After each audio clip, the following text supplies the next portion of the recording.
برای درست کردن بهاردونه اول برنجک درست میکنیم. برنج رو بدون نمک خیس میکنیم. اگر میخواین برنجک های تنقلاتی و شورمزه درست کنید بهش نمک بزنید، ولی دیگه نمیتونید باهاش بهاردونه درست کنید. اون رو آبکش کنید، حتما باید نرم شده باشن و داخل سینی پخش کنید. من زعفرونی هم درست کردم. داخل اتاق یا روبروی آفتاب بذارید تا کاملا خشک بشه. داخل ماهیتابه روغن بریزید، اجازه بدید با حرارت بالا داغ بشه و یه الک بذارید و کم کم برنجک ها رو سرخ کنید. به محضی که پف کرد از داخل روغن خارج کنید. اگر بیشتر داخل روغن بمونه سفت میشه. روی پارچه بریزید تا روغن اضافه کشیده بشه. با برنجک آماده هم میشه، به شرطی که بدون نمک باشه.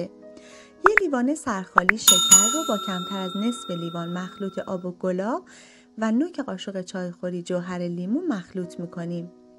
برای اینکه شکرک نزنه جوهر لیمو میزنیم.